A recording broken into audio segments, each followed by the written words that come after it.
Well, hello, Folk and Flick. I hope you're having a great day. Thank you for checking in. I have to tell you, I really love the Davos crowd, the Bilderberg group, and all those kinds of things where the movers and shakers, the players, the rich, the powerful, uh, the big time politicians, the CEOs, get together and talk about how they're going to do great things for the world. I love it because they're fascinating and they always have interesting ideas and they're always talking so proudly and eloquently about the things they're doing. Uh, these people are elites for a reason.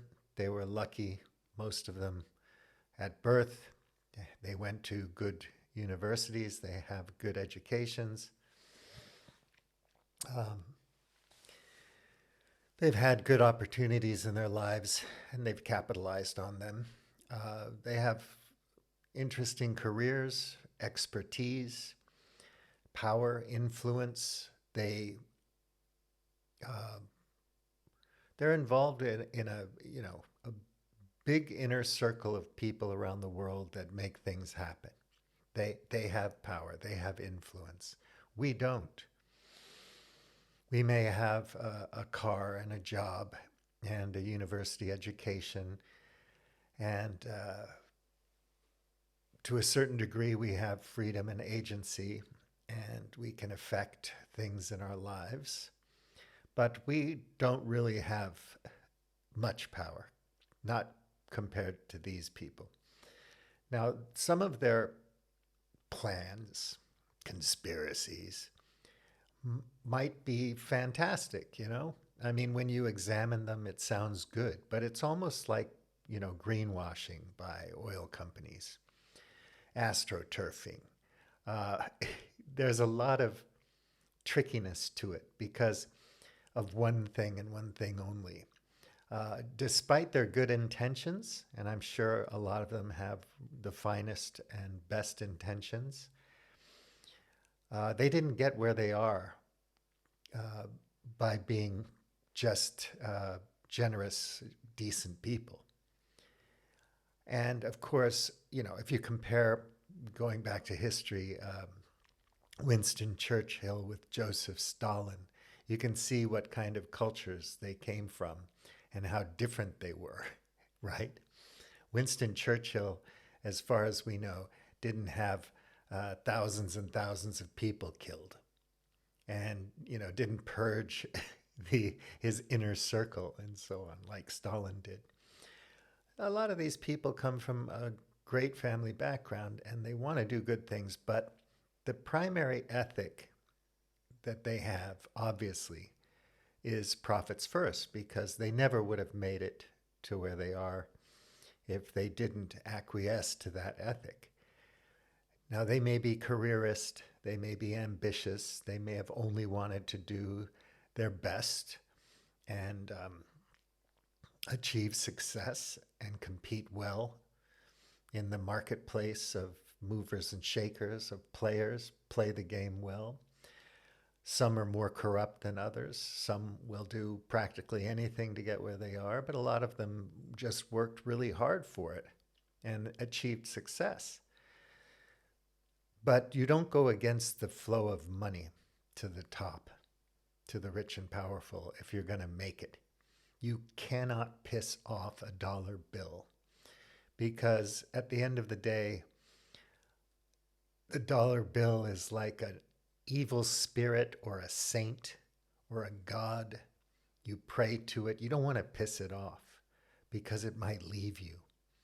You might not have access to being able to earn it, lots and lots of it. And then you won't be able to do really good things. The elites have staff, they have access to great information and data. Um, they read a lot, more than most people. They're fairly aware of what's going on in the world, more aware than we are. They know how the game is played. They know who the important people are. and what needs to be done to stay in the game. And they know how to convince us that they have our interest at heart. But we have to be careful because in reality, they have their own best interests at heart. And they're playing the game for themselves. Now, it's not as extreme as an Ayn Rand kind of thing. It's just a fact. So if we want to do anything to help the world overcome some of the most pressing challenges that we have today, and if we want a fair shake. Now, if you go back centuries or 100 years even, there were more poor people, but today there still are poor people. We're lucky because we can buy a few things, have a roof over our head, and so on. Still, there are lots of people who don't, and as climate change continues, refugees are going to be moving all over the place because their habitat will no longer be able to support civilization as we know it. So they're going to have to go somewhere kinder and friendlier. How are we going to how are people in Alaska or Canada or Siberia going to feel about, 20 million Indians coming up there because they can't survive in wet bulb India?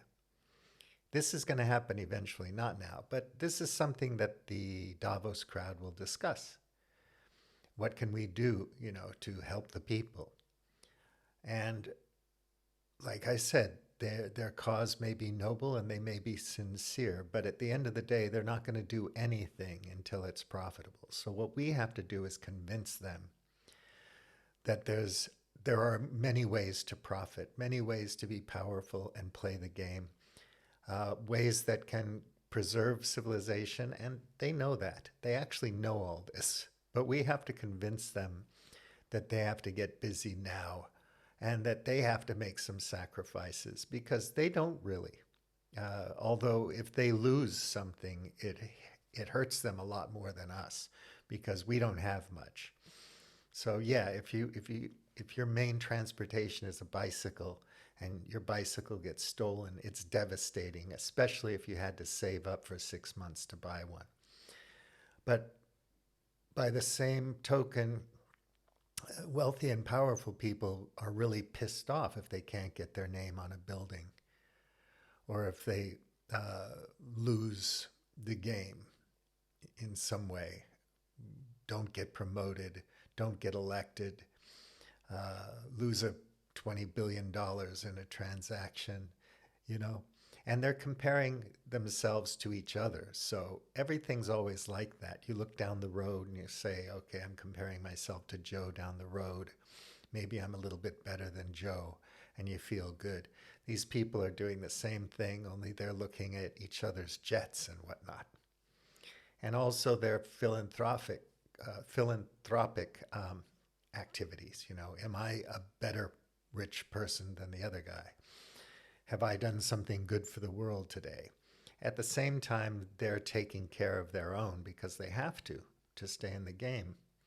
So the dynamics are similar, even though they're playing on a different level with many more resources than we have. At the end of the day, they want to own more, not less. They want control over more, not less. They want more power. So we have to convince those people that, they should take certain things seriously. I'm not going to bring up any of these issues or policies or whatever, because we all have ones that we care about. Whatever the ones you care about are, you have to get together with people and convince these people, not just to talk at Davos about what they're going to do, because every year they have these meetings. Just like the climate change groups have meetings and talk about things they have to do. And it doesn't happen fast enough, which is unfortunate. Now, if we don't have certain existential risks, we can take hundreds of years to sort this out. And we can have a wonderful, progressive, pinker moment for 200 or 300 years. But people know there are things wrong and it bothers them. So they want to retreat into their ideological factions, into their little worlds, into their beliefs, and find a safe place where everything's right in the world. And a lot of these people, believe in absolutes like their God is the best God or whatever. Or this is right, that's wrong. You know the drill, right? So they're less likely to work with other people. Some people really want to retreat into these little tiny city states where they can live a pure life. That's not going to work for the world. So we have to take these globalists at their word and we have to say, okay, you want to fix this stuff? Fix it. You have the power. You have the resources, and we want you to do it, and we're dead serious about it. You have to put pressure on them, not just protesting in the street. You have to endeavor to contact their PR people, contact their staff, contact their employees, contact them directly. Maybe get together with 100 friends and say, okay, we're going to spend 4 hours a month pestering this person or that person about something that's important to us. And say, look, you're privileged, you're lucky, you have it all. You can always have more. You're a winner. You're an elite. You've made it this far. You're great. Think of them as sports stars, okay? We don't get mad at sports stars, Brady because he's great at football or something like that. We think they're great, Oh, he's great. He was born with the right genes and he took advantage of it. He did the hard work. He competed well.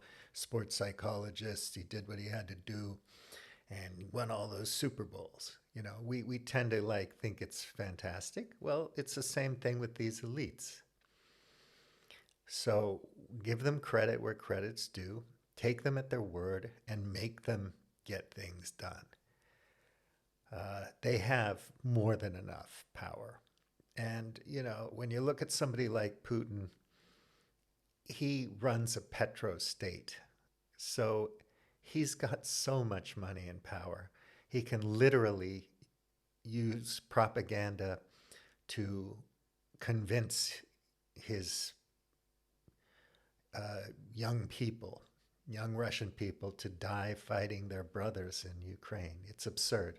But if you've read about Stalin and Trotsky and Lenin, then you know that Russia and Ukraine have had a thing going on for a long time. And Russia has bullied the shit out of Ukraine for a long time, especially in the 20th century. It was a horror story leading up to World War II, the whole 20th century, basically, till the Soviet Union came along. And then after the breakup, there was a brief moment where we thought we could all live together in this new way. But, the guy runs a petrostate. He's got power. You have to look at him and say, I know you. You're a Russian. The elites know. The experts know. You got to burr up your ass about Ukraine. We got to talk to this guy. He's a player. He's powerful. He wants things. And you got to figure out how to deal with it without having to have lots and lots of people die. But then, of course, some of these elites own stock or are getting paid by the military-industrial complex. They don't mind having a war. You create all these wonderful tools to kill people. You got to use them. In some ways, the forever wars in the United States is just keeping our troops, sharp. If we have all these special forces, we have to use them in a limited way to keep them, ready. There's this whole mentality that war is just around the corner and we have to fight. But there are other things that give nations security besides, their military. Education and healthcare, and you just go down the list. And these are things that we forget about and ignore, and it's stupid. Now, of course, people talk about it, but we don't prioritize it because it's not as lucrative. Remember, it's profits first. You have to have the money in your pocket to make moves. The money is the thing that gives you the power to make your moves. It gives you access to other players and their resources. And it's always been that way, right?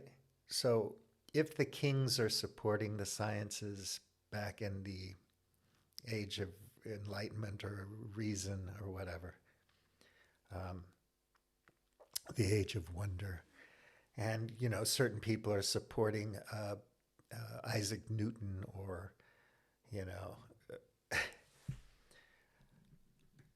you're getting money from the kings, from the powerful people to do what you've got to do. And then, this is all necessary. They have the resource. They get the resources from the workers and the plebeians and the merchants by taxing them or using them.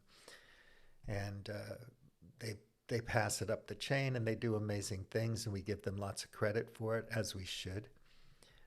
But every once in a while, there's a revolution. People push back, they get pissed.